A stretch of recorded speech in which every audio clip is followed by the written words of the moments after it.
શ્રી સ્વામિનારાયણ ભગવાનની જય. અક્ષર પુરુષોત્તમ મહારાજની જય. ગુણાતીતાનંદ સ્વામી મહારાજની જય. ભગતજી મહારાજની જય. શાસ્ત્રીજી મહારાજની જય. યોગજી મહારાજની જય. પ્રમુખ સ્વામી મહારાજની જય.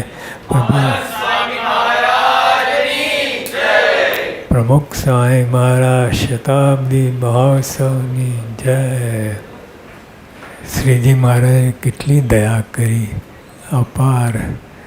આપણે એક કલ્પ એટલે 8,64 કરોડ વર્ષ, 8,64 કરોડ એવા અનંત કલ્પ વીત્યા, એવા અનંત કલ્પ વીત્યા તો એ મહારાજનો જોગ થયો નથી.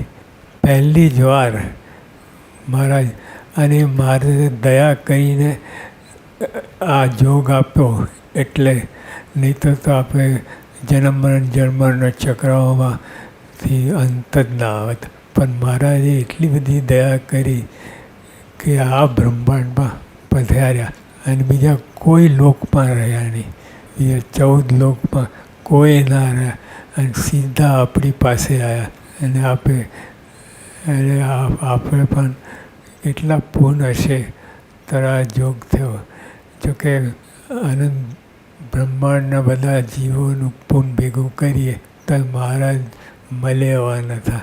પણ તોય એમને દયા કરી અને જોગ આપ્યો. તો આપણે પણ જે હરાજી થાય ને એમાં વધારેમાં વધારે રકમ આપે અને એ વસ્તુ પ્રાપ્ત થાય. એમ આપણે કોઈ લાયકાત નથી, પણ તોય મહારાજે પસંદગી આપણા પર કરી. તો અને એમાં મહારાજે આ લોકમાં આવ્યા, બધી લીલા કરી, એમની દયા. નહીં તો ક્યાં મહારાજ, એ તો મહારાજ તો ધ્યાનસ્થ મૂર્તિ, એમાંથી કંઈ બહાર આવવાની વાત નહીં. પણ આ લોકમાં આવ્યાને આપણે હરિભક્તો, સંતો બધાને જે રીતે લાભ જોઈતો હતો એ રીતે આપ્યો. અને એમાં વળી મહારાજે કહ્યું કે જે મારી વિશે પ્રીતિ કરે છે, હું એની વિશે કરોડ ગણી પ્રીતિ કરું છું. હવે આમાંય મહારાજની પ્રીતિ કેટલી બધી. તમે 1 રૂપિયો આપો અને સામે કરોડ રૂપિયા આપે, એના જેવું થયું. કે મહારાજ તો કેટલી બધી દયા, હદ પારની દયા કરી. કે આ લોકોમાં આ બધી લીલા કરે એ બધું તો બરાબર છે, પણ આવી કરુણા તમે 1 ગણું આપો ને મહારાજ કંઈક કરોડ ગણું આપે. એટલી એ પણ દયાનો પાર નથી. એટલે ટૂંકમાં જોઈએ તો મહારાજ દયાનો પાર નથી. તો આપણે બધું મૂકીને ખરી રીતે સાચા ભક્ત થવું. મહારાજને દમ તો જરાય ગમતું નથી, દમ જરાય લેશ માત્ર. એટલે આપણે સાચા ભક્ત થવું. અને સાચા ભક્ત કેટલી પ્રાપ્તિ છે. 1 ગણું તમે આપો અને મહારાજ કરોડ ગણી પ્રીતિ. અને મહારાજની પ્રીતિ એ તો હદ પારની. જો આપણે તો પ્રીતિ કરીએ છીએ, પણ પંચ વિષયનો જોગ હોય, બધું કેટલું બધું ભેળસેળ હોય આપણી પ્રીતિ. તો એના સામે આ જે ગમે એ પ્રીતિ હોય, પણ ભગવાન માટે પ્રીતિ કરે તો એમની સ્પેશિયલ કરોડ ગણી પ્રીતિ કરે. એ તો શુદ્ધ નિસ્વાર્થ ભાવે એમને કોઈ. અને આપણે શું આપવાના હતા ભગવાનને? બધું એમનું જ છે. પણ તો એ પોતાનું માની લે છે. ભાવ તો શુદ્ધ ભાવ હોય, જેટલો શુદ્ધ ભાવ હોય એટલો મહારાજને ગમે. અને મારે આ લોકમાં આવ્યા ખાલી કેવળ કૃપા કરીને. એમણે કાંઈ જોઈતું નથી. કોઈ આનંદ બ્રહ્માંડની સાહેબી એ તો એમને કાક વિસ્તાર જેવી લાગે છે.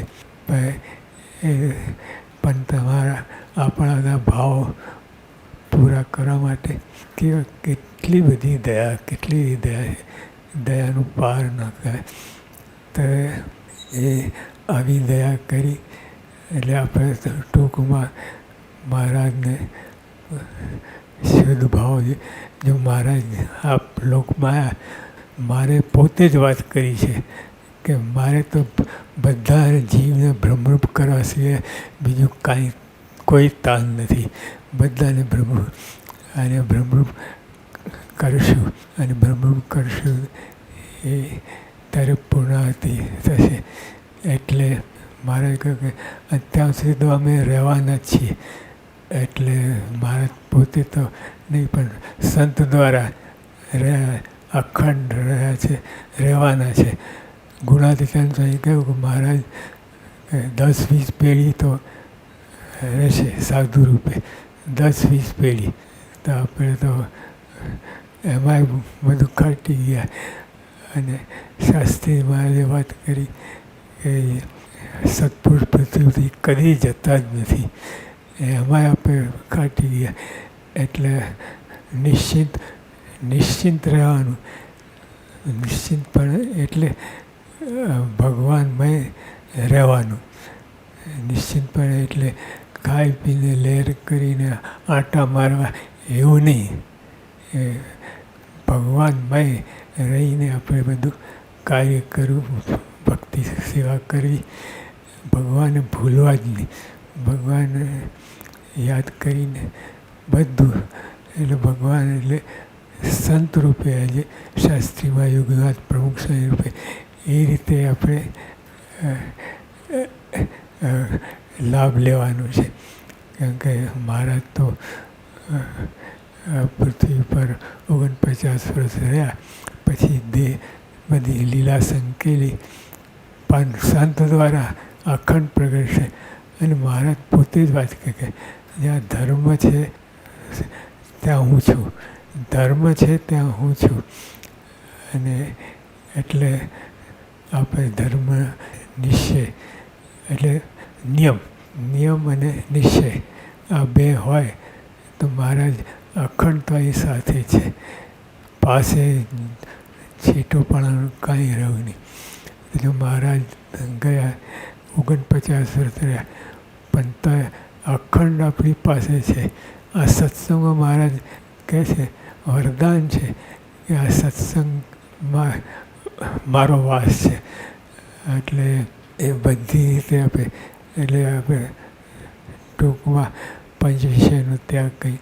મહારાજે પોતે વાત કરી, જે હરિભક્તને રહેવું હોય મારી પાસ, તો તમે જો રે મિથ્યા પંચ વિષયની આસ.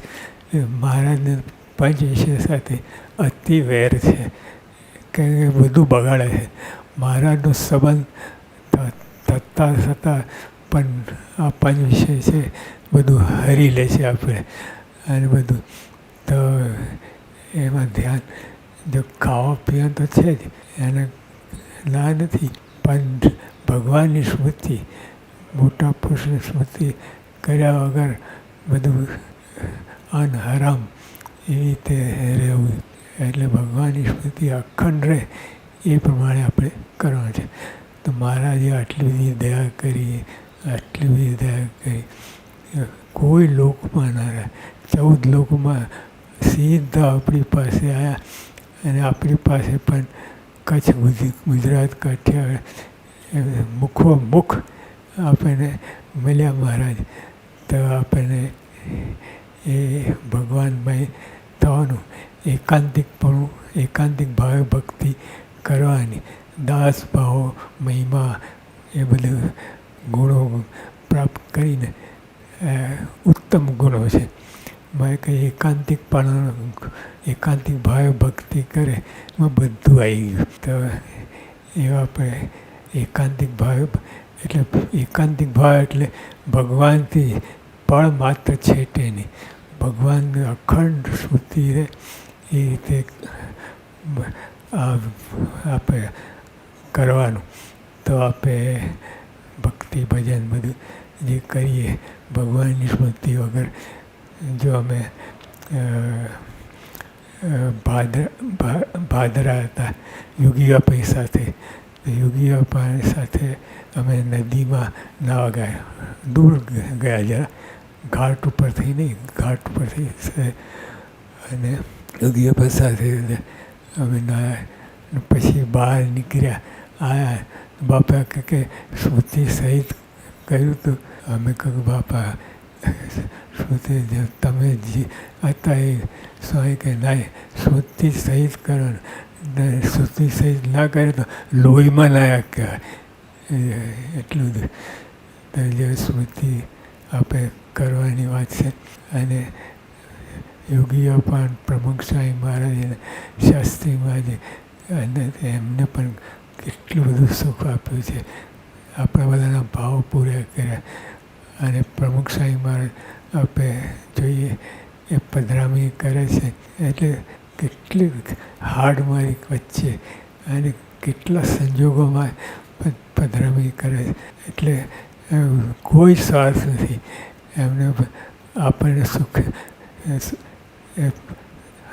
હરિભક્તો પણ એવા સમજે નહીં, કાંઈ ના કરે અને દાવો કરે, પણ તોય પ્રમુખ સ્વામી મહારાજે બધા પૂરા કર્યા. એ રીતે યોગીબાપા શાસ્ત્રીમાએ પણ એ રીતે કર્યું છે.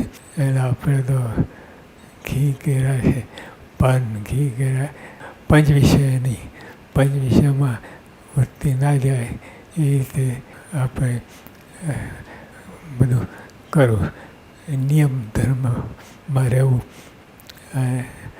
નિશ્ચય તો આપણે છે, શાસ્ત્રીમાની દયાથી નિશ્ચય થઈ ગયો છે, પણ નિયમ આપણે રહેવું એ કઠણ પડે. અને કાંઈ કઠણ ન પડે. જો ખરેખર આપણે પ્રાપ્તિ સામે જોઈએ તો કાંઈ કઠણ નથી. એટલે એ રીતે આપણે રહીને શ્રીજી મહારાજ ભક્તિ કરીએ. એ બધું એક જ છે, મહારાજથી લઈને પછી આગળ સત્પુરુષ થશે બધા એક જ છે. એ મહારાજ પોતે આવા સત્સંગમાં અખંડ નિવાસ કરીને રહે છે. સહજાનંદ સ્વામી મહારાજ. પ્રમુખ સ્વામી મહારાજની જય. પ્રમુખ સ્વામી મહારાજ શતાબ્દી મહોત્સવની જય. યોગીબાપા વાત કરે છે, આ અમારી આજ્ઞાથી રવિયાની સભા ભરી ને હા ગળતલ થયું તે રાજીપો થઈ ગયો. કેટલો સસ્તો મોક્ષ છે. બીજું બધું તે લેવા જાઓ તો 2 આનાના મુમરા પણ કિંમત માગે છે, પણ આ મોક્ષ મોટામાં મોટી વસ્તુ જેનાથી પર કાંઈ નથી. મોક્ષની સાધના એમાં બધું આવી જાય, બધી સાધના આવી જાય, એ આપણને મફત મળે છે. આ મારી આજ્ઞા હેરવૈયાની સભા ભરી તે હા ગળતલ થયું તે રાજીપો થઈ ગયો. આ વસ્તુમાં વિશ્વાસ આવવો જોઈએ. આપણને લાગે કે આટલું સસ્તું થઈ ગયું મોક્ષ, આટલી મોટી વસ્તુ થઈ ગઈ. મોટા પુરુષના વચને થઈ જાય તો મોટા પુરુષ એવી દ્રષ્ટિ બધું રહ્યું છે, આખું જગત રહ્યું છે, આનંદ બ્રહ્માંડ રહ્યું છે. તો એ દ્રષ્ટિ પામે એ જ મોટી વાત છે. દ્રષ્ટિ પામવાને સહેલું નથી. દ્રષ્ટિ પામવા માટે સત્પુરુષ સાથે એક તાર થઈ જાય. સત્પુરુષની દ્રષ્ટિ અને તમારી દ્રષ્ટિ એક થઈ જાય ત્યારે કામ થાય. આ અમારી આજ્ઞા છે રવૈયાની સભા ભરી તે હા ગળતલ થયું. હા ગળતલ સસલું ને હાથીભાઈ બેની ભાઈબંધી હતી. તે સસલાભાઈ કહે તો મારે ઘરે આવજો. તે કહે હા આવું. તો સસલાભાઈનું દળ કેટલું અને હાથીભાઈ તો કેટલાય મોટા, પણ હાથીને લેવા ગયા અને ચાલતા ચાલતા ગુલાટ ખાતો જાય. ગુલાટ 50-100 ગુલાટો ખાધી. તો હાથીભાઈ કે એટલે શું કરે છે કે હા ગળતલ, મારી પાસે કાંઈ નથી, તમારા જેવા મહેમાન મારે શું લાવું, શું કરું? એટલે હા ગળતલ, આનંદમાં આનંદમાં ગુલાટ ખાઉં છું. તો હાથીભાઈ રાજી થઈ ગયા.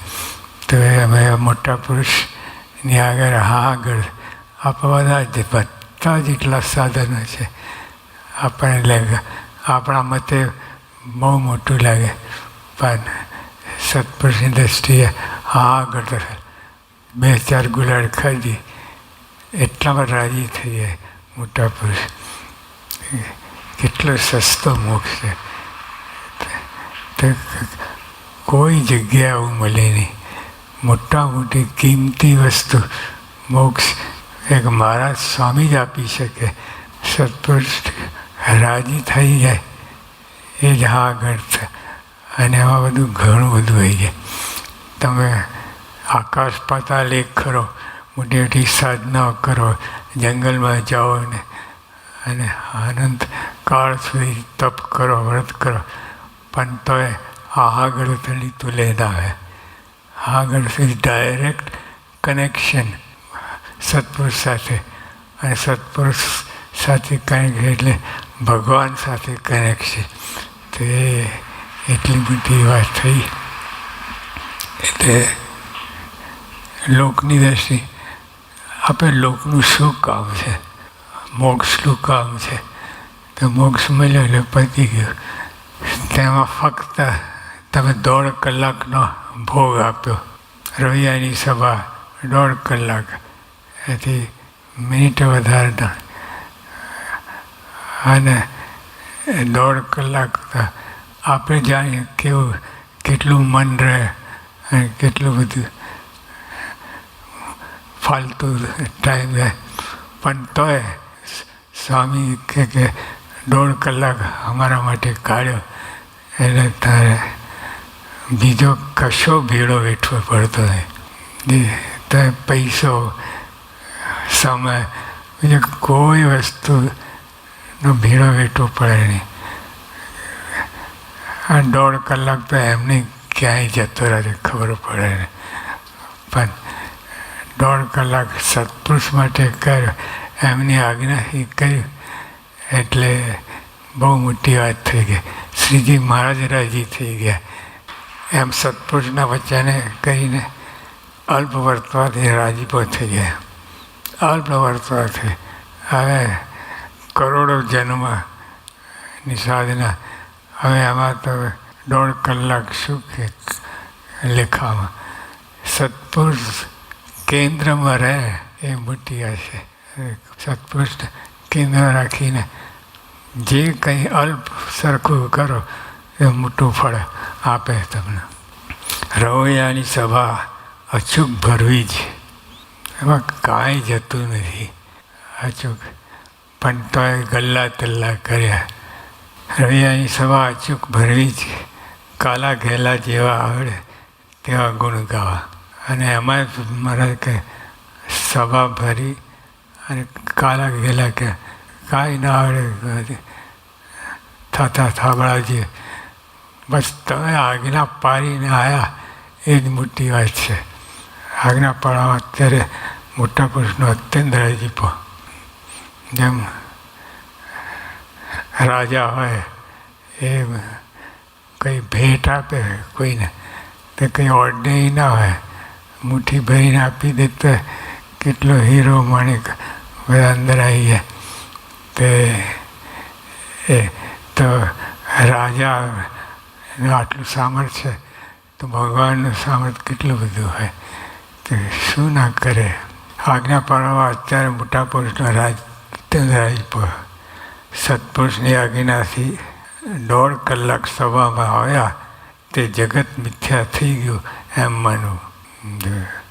મૂળ સત્પુરુષને ઓળખવા કે આ સત્પુરુષ છે, ભગવાનના ધારક સંત છે, એમની પાસે ભગવાન અખંડ રહે છે, અને સમાગમ કરો.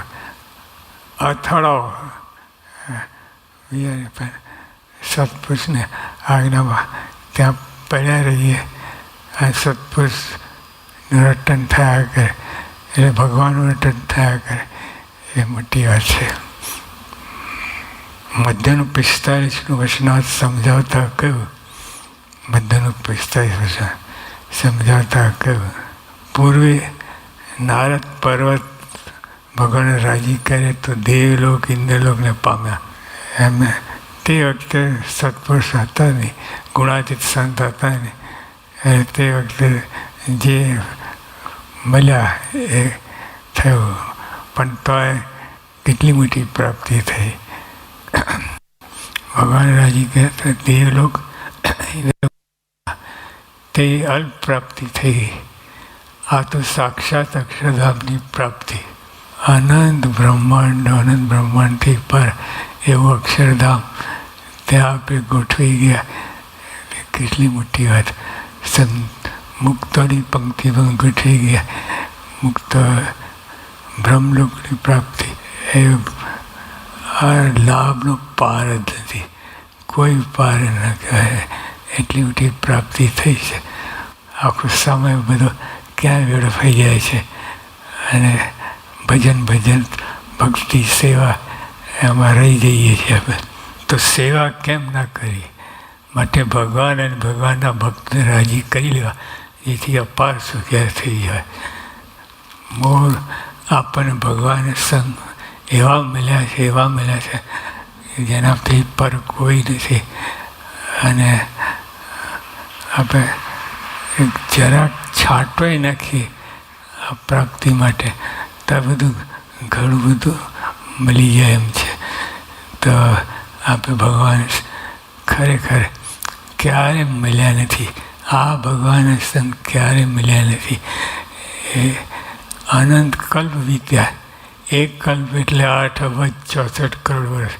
એવા 2-5 કલ્પ નહીં, અનંત કલ્પ વીત્યા તો આ ભગવાનના દર્શન થયા નથી. અને ભગવાન સામેથી આવ્યા આ બ્રહ્માંડમાં અને એમને લાભ આપ્યો. પણ તોય આપણે સમય ના કાઢીએ આ સત્સંગ સેવા માટે, તો આપણે જીવતર ડંકાવું ગયું. સજાન સાંઈ મહારાજ.